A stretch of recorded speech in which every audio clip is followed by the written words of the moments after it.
ભલા મોરી રાજા ભલા તારી રાજા ભલા મોરી રાજા ભલા તારી રાજા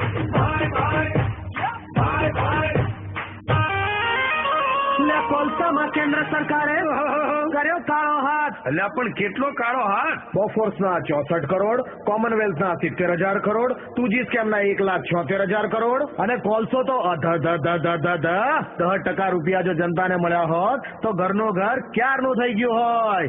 એટલે જ તો કઉ છું એટલે કોલસામાં કેન્દ્ર સરકારે કર્યો કાળો હાથ. આવા કાળા હાથને કોઈના દેશો સાથ.